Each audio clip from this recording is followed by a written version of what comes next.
Bwana Yesu asifiwe. Nikusalimu kwa jina la Yesu Kristo, mwana Mungu aliye hai, jina lipitalo majina yote. Jina langu naitwa Derrick Michael, ni mtumishi wa Bwana, ni kijana ambaye Mungu ameniita kwa ajili ya kumtumikia. Na neema ya Mungu na kibali cha Mungu kimekuwa ni kikubwa kwangu. Mungu ameamua kunitumia kwa ajili ya kusema na kizazi hiki.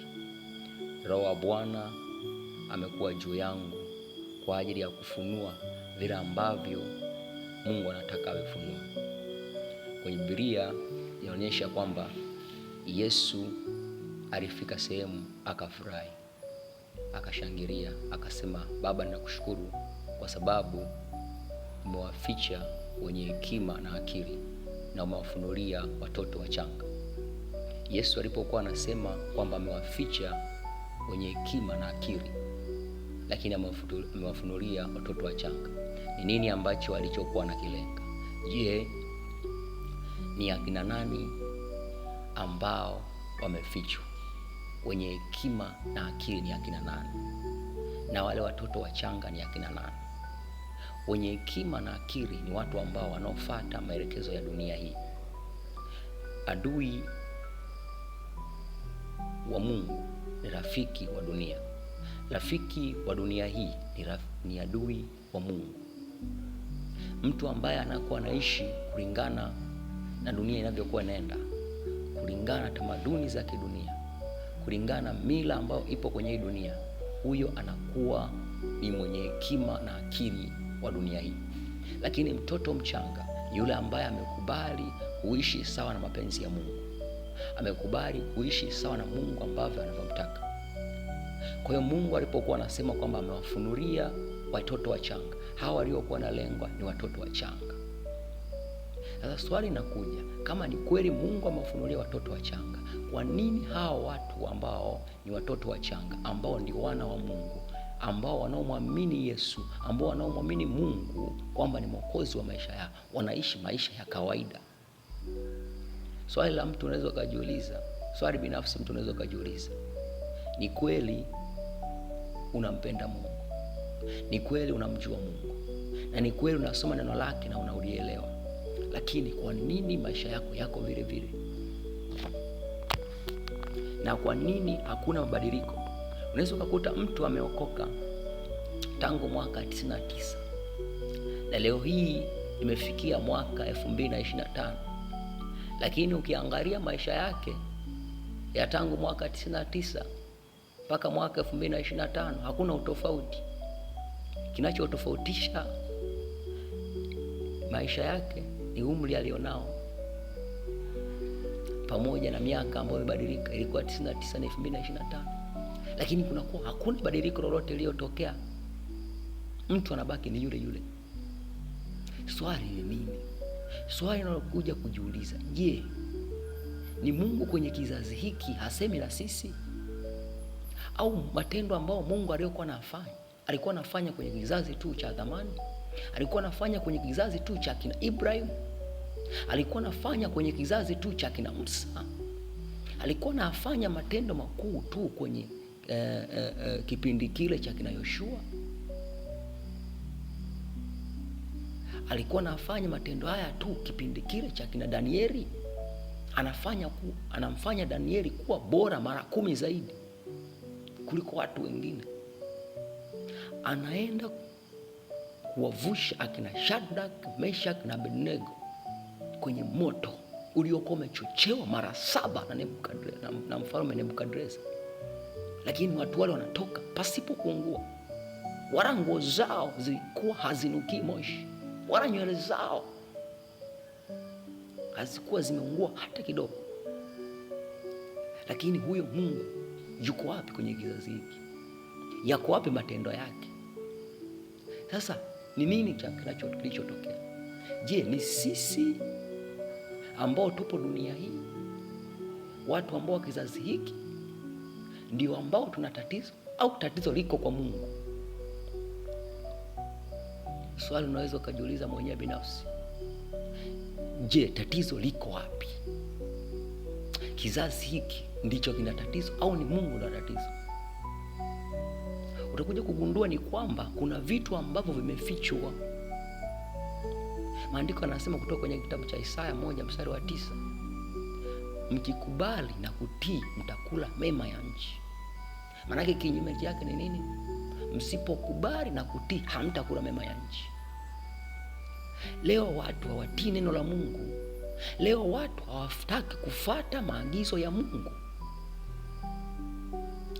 Sheria na taratibu za Mungu zilizowekwa leo hii hazifuatwi. Leo hii watu wanachukulia masuala ya Mungu ni kawaida. Ni kawaida sasa hivi imefanyika duniani. Inaonekana ni utamaduni wa kawaida kwamba binti anazalishwa akiwa nyumbani kabla hata ya kuolewa. Ni kawaida. Ni kawaida kijana kuendelea kufanya mapenzi wakati anasali. Ni kawaida. Na hajaoa. Ni kawaida. Dunia hii inasema ni kawaida. Leo hii kutoa sadaka, tunatoa vichenji. Yaani mtu ameenda dukani, ameenda kununua kitu, ile chenji iliyobaki ndo anamletea Mungu. Alafu watu wao tumuone Mungu kwenye kizazi hiki. Ni Mungu amekaa mbali na sisi. Ni Mungu asemi tena na sisi. Kuna vitu amevificha. Mungu anafanya kazi na wanampenda. Kama mtu hatakuwa anampenda Mungu, Mungu hawezi akafanya naye kazi. Ni kweli Mungu ni wa watu wote wenye mwili, lakini Mungu anatenda tu. Ili uweze kumuona Mungu kwenye maisha yako, anafanya kazi tu na wale wanaompenda. Na ukimpenda maana yake unatii.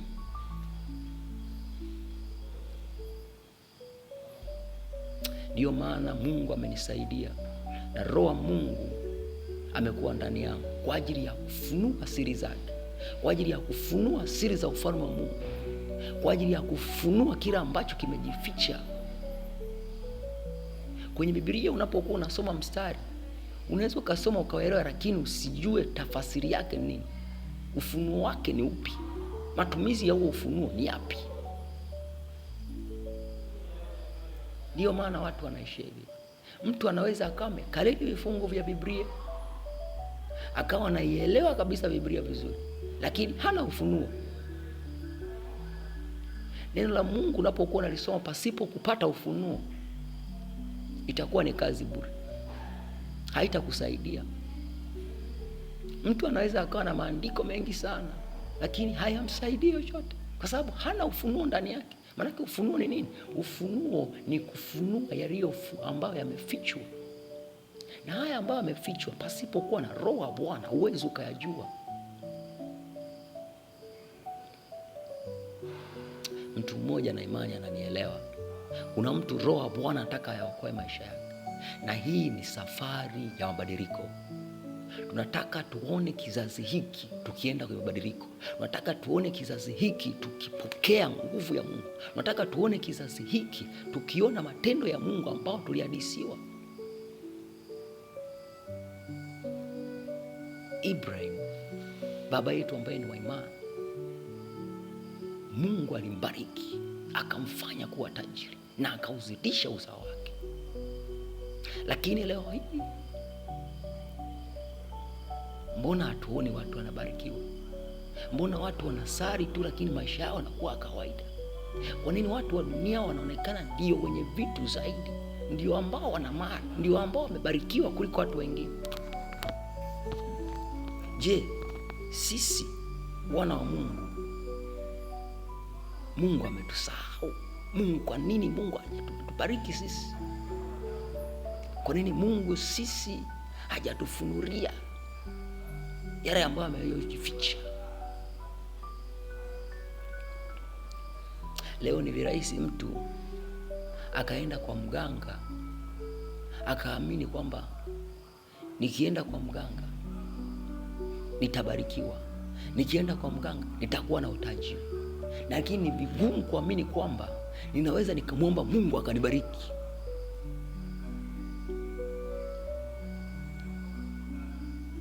Ni ngumu. Hii ndio dunia ya leo, na hiki ndio kizazi cha leo. kimemsahau Mungu. Tumeyasahau maagizo ya Mungu. Tumemwacha Mungu mbali. Hatushiki, tunachukulia vitu vya Mungu. Na Biblia inavyokuwa inaeleza, tunaichukulia neno la Mungu ni la kawaida. Tunaichukulia neno la Mungu kwamba ni maandishi kama maandishi mengine. Mtu anatafuta kuelewa maandiko kuliko kutafuta kupata ufunuo wa maandiko. Unaweza ukaelewa maandiko, lakini pasipokuwa na ufunuo huwezi ukaelewa maandiko. Utaelewa ndio, lakini jinsi utakavyoelewa si ambavyo Mungu anataka uelewe.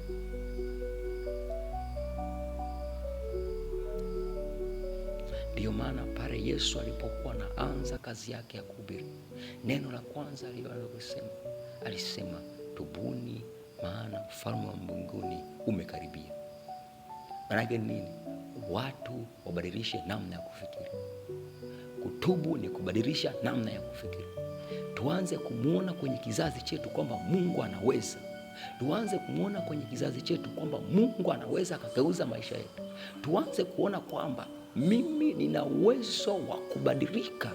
Mimi nina uwezo wa kuwa tajiri wa baadaye. Mimi nina uwezo kuwa mfanyabiashara wa baadaye. Mimi ninaweza kuwa Tanzania wa baadaye. Mimi ninaweza kuwa rais wa baadaye. Mimi ninaweza kuwa kiongozi mkubwa kwenye nchi. Mimi ninaweza kuja kuwa motivational speaker mkubwa kwenye nchi. Mimi nina uwezo kuja kuwa mwanateknolojia mkubwa kwenye nchi. Kila kitu ambacho Mungu anaweza katubariki kipo duniani. Hakuna tena kitu ambacho kilichopo mbinguni. Vyote vipo duniani. Lakini sasa ni wewe mwenyewe kuamua uviendee vile vitu ama usiamue kuviendea. Kama utaamua wewe mwenyewe kuviendea, Mungu atakubariki. Kama hautaamua kuviendea mwenyewe, utabaki tu kuona kwa wengine. Ndio ile kwamba utasikia harufu, utanusa, lakini hautakula. Utakuwa unasikiliza tu kwa wengine kwamba Mungu anabariki, lakini we maisha yako yatabaki vile vile. Nikushukuru wewe ambaye umeweza kupata nafasi kusikiliza ujumbe huu. Na kadiri ya jinsi ambavyo Roho wa Mungu ataniongoza, tutazidi kuzifunua siri. Leo ni utangulizi, lakini wiki ijayo tutaanza sasa kufunua zaidi. Tutaanza kuingia ndani zaidi kadiri ya Roho wa Bwana atakavyokuwa ananiongoza. Mungu akubariki sana na uzidi zaidi kuniombea ili Mungu anisaidie kuweza kuleta kila ambacho anataka kizazi chetu kipokee. Usiache kufuatilia kwenye mitandao yangu ya kijamii ya jina Derrick Michael, Facebook, Instagram, YouTube, kote napatikana kwa hilo jina. Mungu akubariki sana, uwe na usiku mwema.